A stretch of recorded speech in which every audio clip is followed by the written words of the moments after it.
नमः शिवाय। प्यारे स्नेहितजनों, आप सबको मेरा प्यार भरा राधे राधे। आज हम श्रवणपान करेंगे फाल्गुन मास कथा का तीसरा और चौथा अध्याय। उम्मीद करती हूँ कि आपने चैनल को सब्सक्राइब कर लिया होगा। यदि नहीं किया है तो चैनल को सब्सक्राइब कर बेल आइकन को जरूर दबा लीजिएगा ताकि आगे आने वाली वीडियो के नोटिफिकेशन आप तक टाइम पर पहुँचते रहें। आइए कथा श्रवणपान करते हैं। नारद जी बोले, महामते, आपने मैना के पूर्व जन्म की यह शुभ एवं अद्भुत कथा कही है। उनके विवाह का प्रसंग भी मैंने सुन लिया। अभी आगे के उत्तम चरित्र का वर्णन कीजिए। ब्रह्मा जी ने कहा, नारद, जब मैना के साथ विवाह करके हिमवान अपने घर को गए तब तीनों लोकों में बड़ा भारी उत्सव मनाया गया। हिमालय भी अत्यंत प्रसन्न हो मैना के साथ अपने सुखदायक सदन में निवास करने लगे। मुने, उस समय श्री विष्णु आदि समस्त देवता और महात्मा मुनि गिरिराज के पास गए। उन सब देवताओं को आया देख महान गिरिराज ने प्रशंसापूर्वक उन्हें प्रणाम किया और अपने भाग्य की सराहना करते हुए भक्ति भाव से उन सब का आदर सत्कार किया। हाथ जोड़ मस्तक झुकाकर वे बड़े प्रेम से स्तुति करने को उद्यत हुए। शैलराज के शरीर में महान रोमांच हो आया। उनके नेत्रों से प्रेम के आंसू बहने लगे। मुने, हिमशैल ने प्रसन्न मन से अत्यंत प्रेम पूर्वक प्रणाम किया और विनीत भाव से खड़े हो श्री विष्णु आदि देवताओं से कहा। हिमाचल बोले, आज मेरा जन्म सफल हो गया। मेरी बड़ी भारी तपस्या सफल हुई। आज मेरा ज्ञान सफल हुआ और आज मेरी सारी क्रियाएं सफल हो गई। आज मैं धन्य हुआ। मेरी सारी भूमि धन्य हुई। मेरा कुल धन्य हुआ। मेरी स्त्री तथा मेरा सब कुछ धन्य हो गया। इसमें संशय नहीं है, क्योंकि आप सब महान देवता एक साथ मिलकर एक ही समय यहाँ पधारे हैं। मुझे अपना सेवक समझकर प्रसन्नतापूर्वक उचित कार्य के लिए आज्ञा दे। हिमगिरी का यह वचन सुनकर वे सब देवता बड़े प्रसन्न हुए और अपने कार्य की सिद्धि मनाते हुए बोले। देवताओं ने कहा, महाप्राज्ञ हिमाचल, हमारा हितकारक वचन सुनो। हम सब लोग जिस काम के लिए यहाँ आए हैं उसे प्रसन्नतापूर्वक बता रहे हैं। गिरिराज, पहले जो जगदम्बा उमा दक्ष कन्या सती के रूप में प्रकट हुई थी और रुद्रपली होकर सुदीर्घ काल तक इस भूतल पर क्रीड़ा करती रही, वे ही अंबिका सती अपने पिता से अनादर पाकर अपनी प्रतिज्ञा का स्मरण करके यज्ञ में शरीर त्याग अपने परम धाम को पधार गई। हिमगिरे, वह कथा लोक में विख्यात है और तुम्हें भी विदित है। यदि वे सती पुनः तुम्हारे घर में प्रकट हो जाएं तो देवताओं का महान लाभ हो सकता है।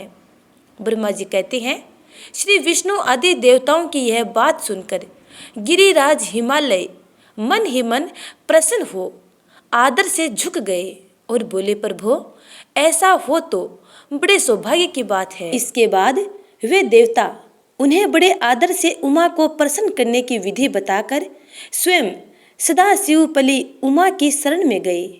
एक सुंदर स्थान में स्थित हो समस्त देवताओं ने जगदम्बा का स्मरण किया और बारंबार प्रणाम करके वे वहां श्रद्धापूर्वक उनकी स्तुति करने लगे।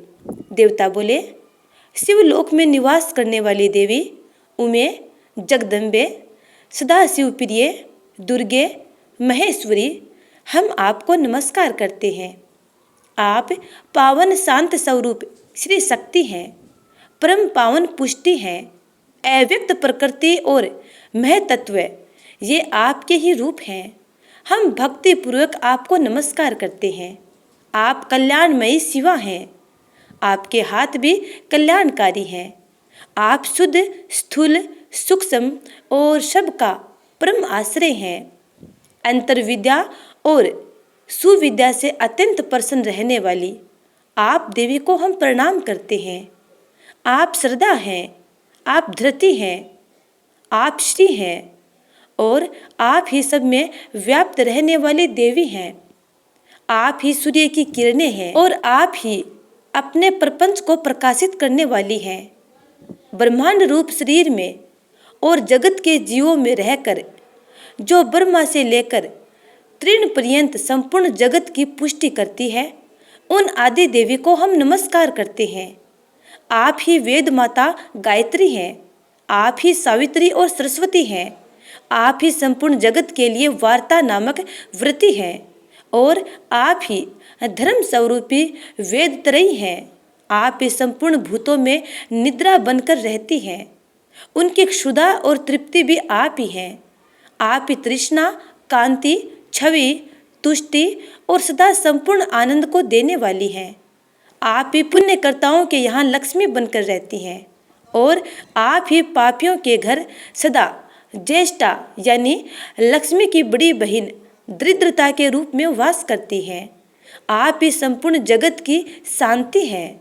आप ही धारण करने वाली धात्री एवं प्राणों का पोषण करने वाली शक्ति हैं। आप ही पांचों भूतों के सार तत्वों को प्रकट करने वाली तत्व स्वरूपा हैं। आप ही नीतिज्ञों की नीति तथा व्यवसाय रूपिणी हैं। आप ही सामवेद की गीति हैं। आप ही ग्रंथि हैं। आप ही यजुर मंत्रों की आहुति हैं। वेद की माता तथा अथर्ववेद की परम गति भी आप ही हैं, जो प्राणियों के नाक, कान, नेत्र, मुख, भुजा, वक्षस्थल और हृदय में धृति रूप से स्थित हो सदा ही उनके लिए सुख का विस्तार करती हैं। जो निद्रा के रूप में संसार के लोगों को अत्यंत सुभग प्रतीत होती हैं, वे देवी उमा जगत की स्थिति एवं पालन के लिए हम सब पर प्रसन्न हो। इस प्रकार जगत जननी सती साध्वी महेश्वरी उमा की स्तुति करके अपने हृदय में विशुद्ध प्रेम लिए वे सब देवता उनके दर्शन की इच्छा से वहां खड़े हो गए। ब्रह्मा जी कहते हैं, नारद, देवताओं के इस प्रकार स्तुति करने पर दुर्गम पीड़ा का नाश करने वाली जगत जननी देवी दुर्गा उनके सामने प्रकट हुई। वे परम अद्भुत दिव्य रत्नमय रथ पर बैठी हुई थी। उस श्रेष्ठ रथ में घुंघरू लगे हुए थे और मुलायम बिस्तर बिछे थे। उनके श्री विग्रह का एक एक अंग करोड़ों सूर्यों से भी अधिक प्रकाशमान और रमणीय था। ऐसे अवयवों से वे अत्यंत उद्भासित हो रही थी। सब ओर फैली हुई अपनी तेजो राशि के मध्य भाग में वे विराजमान थी। उनका रूप बहुत ही सुंदर था और उनकी छवि की कहीं तुलना नहीं थी। सदाशिव के साथ विलास करने वाली उन महामाया की किसी के साथ समानता नहीं थी। शिवलोक में निवास करने वाली वे देवी त्रिविध चिन्मय गुणों से युक्त थी। प्राकृत गुणों का अभाव होने से उन्हें निर्गुणा कहा जाता है। वे नित्य रूपा हैं। वे दुष्टों पर प्रचंड कोप करने के कारण चंडी कहलाती हैं, परंतु स्वरूप से शिवा यानी कल्याणमयी हैं।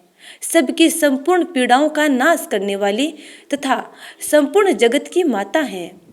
वे ही प्रलय काल में महानिद्रा होकर सबको अपने अंक में सुला लेती हैं तथा वे समस्त सब जनों यानी भक्तों का संसार सागर से उद्धार कर देती हैं।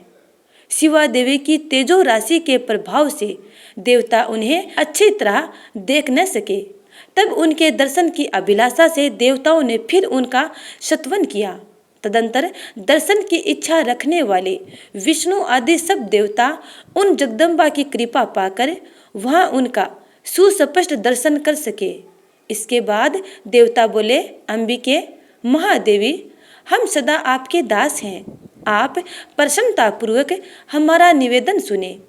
पहले आप दक्ष की पुत्री रूप से अवतीर्ण हो लोक में रुद्रदेव की वल्लभा हुई थी। उस समय आपने ब्रह्मा जी के तथा दूसरे देवताओं के महान दुख का निवारण किया था।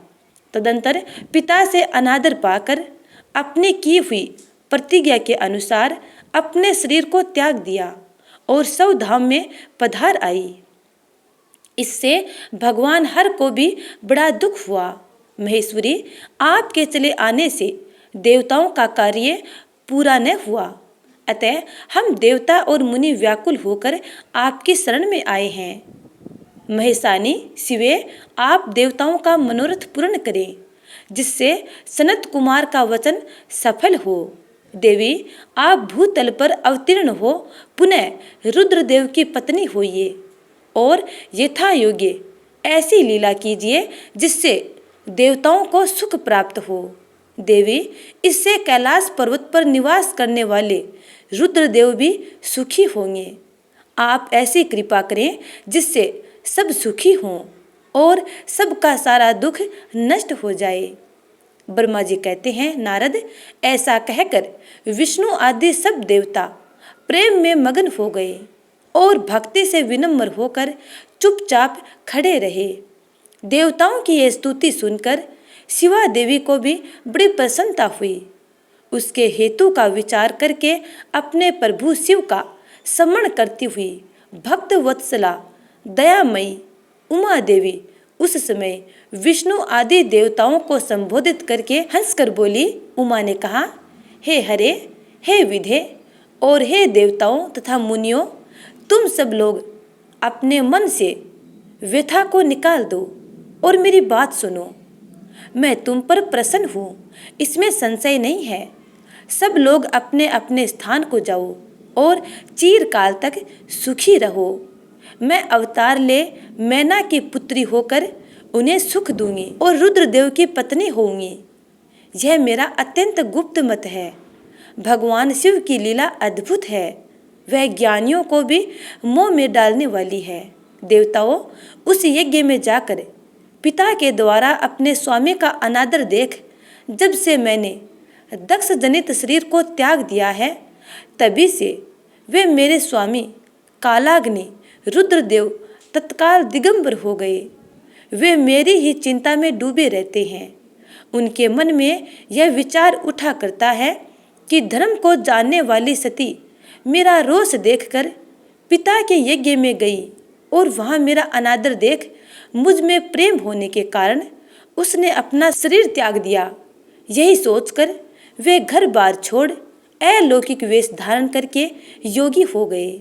मेरी स्वरूप भूता सती के वियोग को वे महेश्वर सहन न कर सके। देवताओं, भगवान रुद्र की भी यह अत्यंत इच्छा है कि भूतल पर मैना और हिमाचल के घर में मेरा अवतार हो, क्योंकि वे पुनः मेरा पानी ग्रहण करने की अधिक अभिलाषा रखते हैं। अतः मैं रुद्रदेव के संतोष के लिए अवतार लूंगी और लौकिक गति का आश्रय लेकर हिमालय पत्नी मैना की पुत्री होंगी।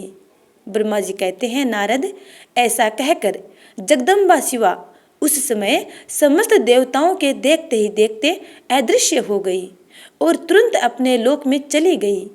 तदंतर हर्ष से भरे हुए विष्णु आदि समस्त देवता और मुनि उस दिशा को प्रणाम करके अपने अपने धाम को चले गए।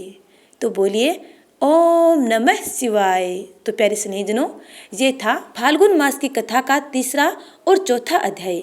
उम्मीद करती हूँ कि आपको ये कथा अच्छी लगी है। यदि अच्छी लगी है तो लाइक कमेंट कर देना और आगे की कथा जानने के लिए अगले अध्याय का इंतजार करना। तब तक के लिए जय श्री राधे।